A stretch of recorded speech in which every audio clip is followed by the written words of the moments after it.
This video is going to demonstrate how to do the narrow rolled hem on the Baby Lock Imagine machine.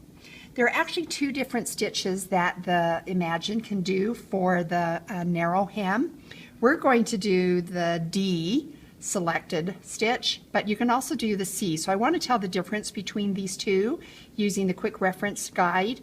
The narrow hem is stitch selector C, and the loopers meet at the outside edge. So tension is pretty similar.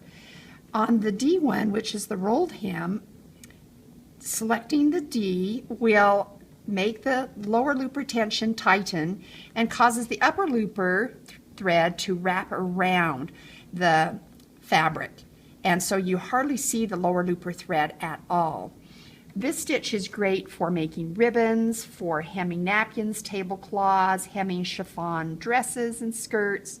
So I will demonstrate the narrow rolled hem. Our setup on our guide shows us what we need to do. We take out the left needle, change our stitch length, change our stitch width, and then change the stitch selector.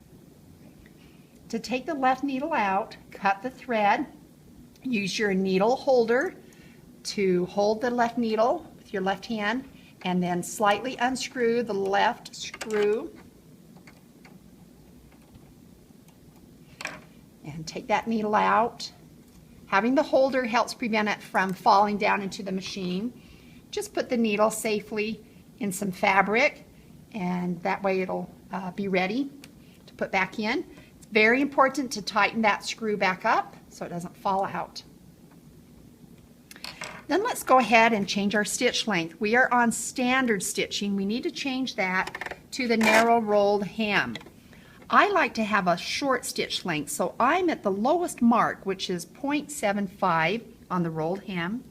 We change our stitch width to 3.5, and we use the smaller number since we only have the right needle. So we're good there. Then we'll open up our door, change the stitch selector to D. Okay, now everything should be good to go. I want to get my left needle thread out of the way, so I'm just going to pull back a little bit with the presser foot up. Never do it with the presser foot down. So that's out of the way. One thing you won't realize is that the stitch finger has been removed. By changing to the D stitch selector, it automatically removes the stitch finger, which will now allow a more narrow stitch. Go ahead with the presser foot down, start a chain stitch going, and then add your fabric. The stitch will always look better if you trim a little bit of fabric off.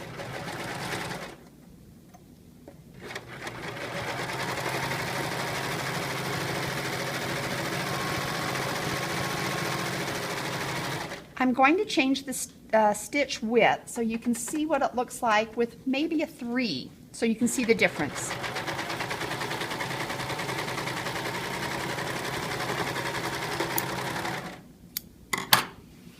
Here's the difference. A short stitch length will make it look like a satin stitch, fills it in very nicely, whereas a longer stitch length obviously goes faster, but you're going to see a lot of your fabric showing through. So this works really great for napkins and tablecloths. Now, there are several ways that you could hem a napkin or a tablecloth.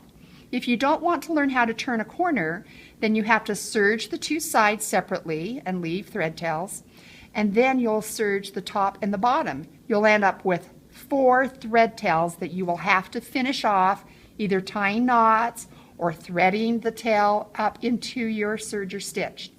I'm going to demonstrate how to turn a corner using the narrow rolled hem. We will change our stitch length back to 0.75. This little sample is going to be my little napkin. A serger cannot turn a corner and still serge because of the blade. So on 3 of your corners, you need to pre-cut those corners. Let's say I'm going to trim off a 1/4 inch with the blade, so I will pre-cut corner number 2, corner number 3, about 1.5 inches, and corner number 4. You don't have to do the first corner because you haven't turned yet and the blade will cut that off. Go ahead and start.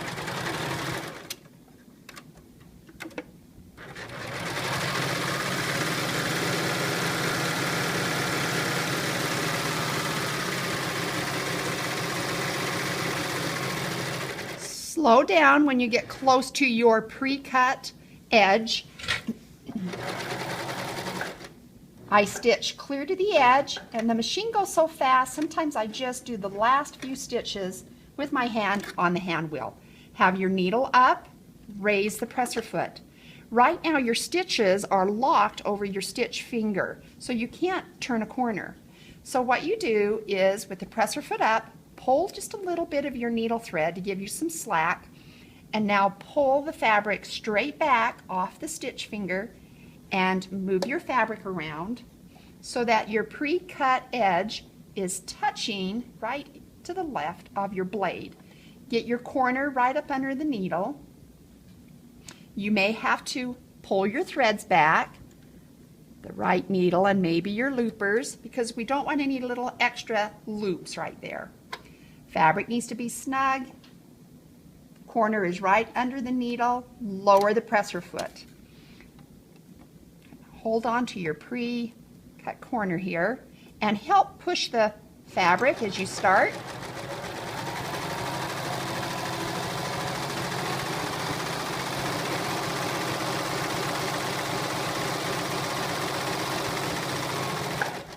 Slow down as you get close to the next corner. Stop when you get to the edge, and we do the same thing. Raise the presser foot, pull on your needle thread to give you some slack, pull straight back off the stitch finger and turn your corner. Get your cut edge right next to the blade, pull on the threads so that you don't have thread loops. The corner is right under the needle. Lower the presser foot and help push your fabric.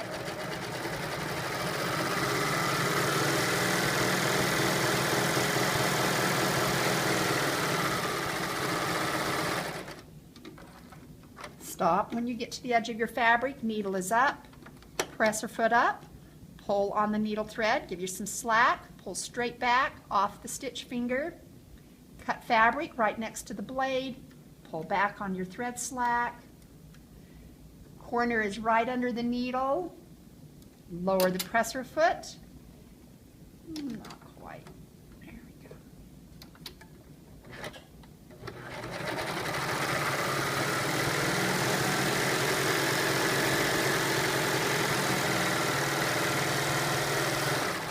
This corner, just chain off.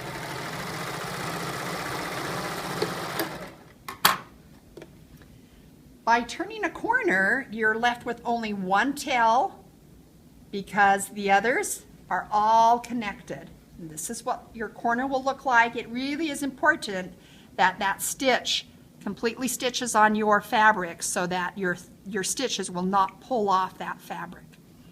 And then with your corner, you can do several things.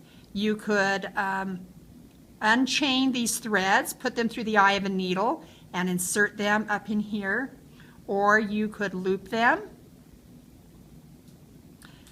and make a little loop, get a pin or a needle,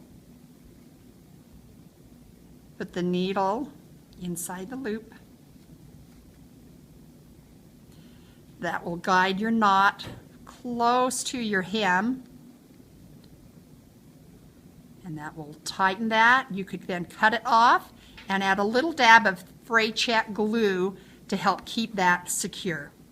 And then there's your hem for your napkin.